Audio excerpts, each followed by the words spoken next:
Então, dado o funcionamento do mecanismo VCG, as principais propriedades do mecanismo são descritas aqui por esse teorema, tá? Então, o teorema é dividido em dois principais resultados, né? Vamos ler aqui. Então, se os itens forem atribuídos e os preços calculados de acordo com o mecanismo VCG, né? Então, primeira coisa, anunciar as valorações verdadeiras é uma estratégia dominante para cada comprador, né? Aquilo que eu tinha falado antes. Então, o lance que eles vão dar vai ser igual à valoração que eles têm, a valoração que é privada, tá? Porque essa é a melhor estratégia para os compradores, tá? Essa é a primeira coisa. E a segunda coisa, a atribuição resultante maximiza o valor total de qualquer emparelhamento perfeito, tá? O que também é interessante, porque se você é uma propriedade interessante, né? Você fala assim, tá bom, eu atribuí compradores com os slots, né? Ou anunciantes com os slots, mas isso foi feito da melhor forma possível, não tinha como fazer de maneira melhor do que aquilo, tá? Então são duas propriedades extremamente importantes, tá? É, Bom, a gente começa assim, primeiro fazendo essa observação, que provar a segunda parte é muito simples, tá? É, Por quê? Porque se os compradores, se eles falam suas valorações verdadeiras, isso, claro, a gente está dependendo ali do primeiro ponto, né? Então a atribuição de itens é projetada para maximizar o valor total, por definição do mecanismo. Então, se você for voltar ali nos slides anteriores, você vai ver que o segundo passo do mecanismo é isso: encontre o emparelhamento de peso máximo, tá? O emparelhamento perfeito de peso máximo. Quer dizer, o próprio mecanismo faz isso, tá? Então, supondo que eles falaram as valorações verdadeiras, o mecanismo já cuida de fazer isso, tá? Então, esse segundo ponto aqui é tranquilo, já está justificado, já está provado, tá? O que pega aqui um pouquinho é o primeiro ponto aqui, né? Tá? E não é tão complicado, a gente vai ver, tá? É, Então tá, vamos agora provar o primeiro ponto aqui, tá? Então, para a gente falar de estratégia dominante, essas coisas todas aí, a gente tem que botar meio que no framework lá de teoria dos jogos, né? Na teoria dos jogos a gente sabe que a gente tem os payoffs, tá? E justamente, né, para você dizer que é uma estratégia dominante, que um certo comprador tem uma estratégia dominante, significa que o payoff para ele só, né, aquela estratégia dominante, ela tem o payoff que é o melhor para o jogador, tá? Os outros payoffs seriam menores ou talvez até iguais, né? Mas assim, maior não vai ser, tá? Então tá, como é que é o payoff de um jogador? Então vamos supor que você tem lá um jogador J, que é o cara que está anunciando, ele foi atribuído ao slot I, tá? Então o payoff dele é a valoração que ele tem, que o jogador J, que o anunciante J tem pelo slot I, diminuído do preço que está sendo cobrado para ele. É óbvio, né? É o payoff padrão aí que a gente já está acostumado. Né? A valoração, quanto que aquilo vale para você, menos o preço que estão cobrando. Tá? Esse é o nosso payoff. Tá? Então a gente quer mostrar que o J, né, esse carinha aqui, ele não tem incentivo de desviar-se de dizer a verdade. Tá? Então, como é que a gente vai fazer esse raciocínio aqui? Né? Vamos supor aqui que ele mente. Né? Que ele mente do tipo assim, ele fala qualquer outra coisa, ele não fala a valoração verdadeira dele, tá? Ele fala qualquer outra coisa, tá? É, e aí o que que acontece? Ele pode mentir e ficar com o mesmo item, tá? Então ele mentiu, ficou com o mesmo item, aí o payoff é igual. Ou seja, ele está incentivado a mentir se ele for ficar com o mesmo item, não está incentivado, porque o payoff vai ser igual, tá? Se ele for ficar com o mesmo item, tá? Agora, a questão aqui, que é um pouquinho mais complicada, é se ele acabar mentindo e pegar um outro item. Então, será que esse outro item vai fazer com que o payoff dele seja maior ainda? Né? E a gente vai ver que não. Então, vamos considerar essa situação aqui. Se o J mente e obtém um item H ao invés do I, tá? Então, qual que seria o payoff, né, do J obtendo o item H? Vai ser isso daqui, tá? Isso daqui. Da onde que tirei isso daqui? Disso daqui, né? É a valoração que o J tem pelo item H menos o preço que está sendo cobrado lá pelo item H, tá? Supondo que o J está emparelhado com ele, tá? Então esse é o payoff aqui. Então, se a gente quer mostrar aqui a estratégia de falar a verdade é dominante, ou em outras palavras, mentira não tem vantagem em mentir, a gente tem que mostrar que se ele mentir e pegar um outro item, o payoff vai ser menor, tá? Então é isso que a gente vai mostrar, ó. Basta mostrar que o payoff aqui, ó, é isso daqui. Isso daqui é o payoff dele ser atribuído, o payoff dele não mentir, né? O payoff dele não mentir é maior ou igual do que o payoff dele mentir e pegar o outro item, tá?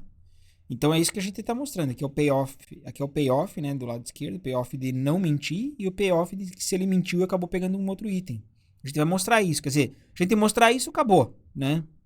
Significa o quê? Significa que o J não tem incentivo de mentir, tá? Ele vai falar a verdade, ele vai anunciar a valoração real dele, tá? Bom, como é que faz para mostrar isso daqui? Vamos partir exatamente disso daqui e vamos chegando nas conclusões, tá? Então, olha só, começando aqui de cima, ó. Isso é que eu quero mostrar, né? Então, será que isso é verdade? Bom, para eu mostrar que isso é verdade, isso é a mesma coisa que eu mostrar essa segunda linha aqui.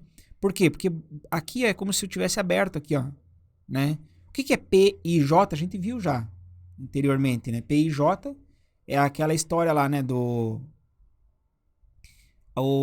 a valoração máxima do emparelhamento de peso máximo, se eu excluir o J da jogada, menos a valoração máxima se eu excluir tanto o I quanto o J, né? Então era aquela situação assim do tipo, aqui ó, aqui tá na figurinha, tá interessante.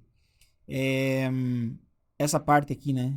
V, S menos I, B menos J. Então isso daqui é o quanto que, tipo assim, se a gente exclui o I e o J da jogada, isso daqui é uma coisa, né? Quanto que seria a valoração máxima dos outros carinhas aqui, e essa daqui seria aquela valoração máxima se, tipo assim, se o J não tivesse, aí os outros acabariam tendo assim uma atribuição melhor, né? E aí, quando a gente diminui um do outro, a gente tem o preço que o I paga, tá? Então assim, na verdade, a gente não precisa agora nem mais parar para pensar muito no significado, mas assim, a própria álgebra já nos leva a esse tipo de resultado aqui. Então eu substituo P e J por isso daqui, tá? E eu substituo PHJ da mesma forma, né? É isso daqui, ó. É só, sei lá, trocar as variáveis aí que você vai ver. PHJ é isso daqui, tá? Então é a mesma álgebra, certo? Então, para eu provar que isso daqui é verdade, basta eu provar que tudo isso daqui é verdade, tá? Muito bem. Só que agora o que acontece aqui, ó? Percebam que apareceu esse e esse termo aqui que são iguais. Então eles vão se cancelar, né? Eu tenho dois números iguais do mesmo lado, então eles acabam se cancelando, né? Tipo, quando você passa um para o outro lado, ele passa com o sinal invertido e acaba zerando, né? Então o que vai sobrar, olha só, é só isso daqui, ó. Daqui vem para cá, aqui vem para cá, né? E esse daqui e esse vem daqui, tá? Então é isso que sobra. Então a gente precisa provar agora que isso daqui é uma verdade, tá? Mas agora é tranquilo, porque o que é isso daqui? Isso daqui é o que está nesse desenho aqui, ó.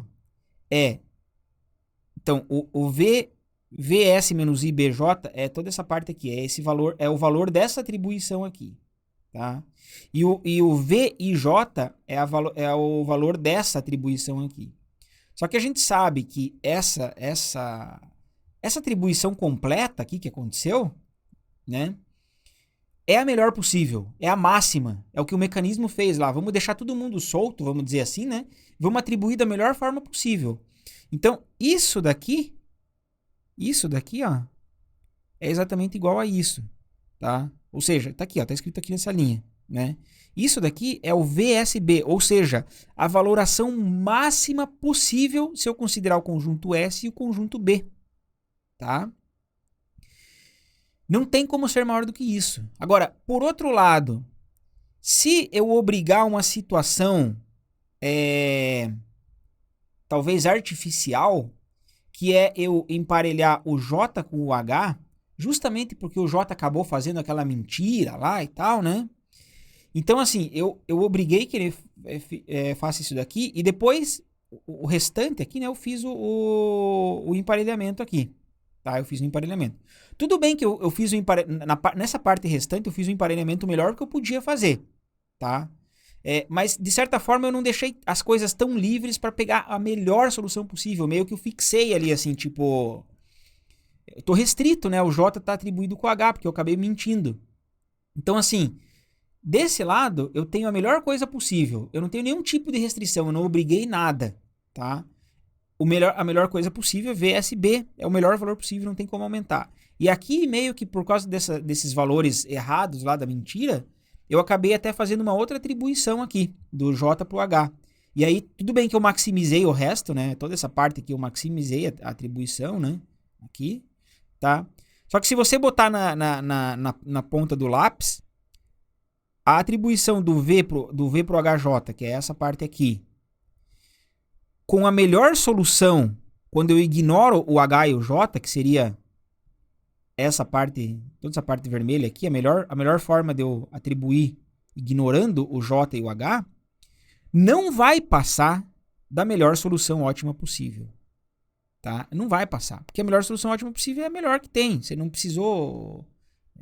Você deixou tudo solto e ainda assim conseguiu o melhor possível. E aqui não, aqui você não deixou tudo solto. Você meio que obrigou que esse cara aqui viesse parar com isso daqui e depois você deixou a coisa solta.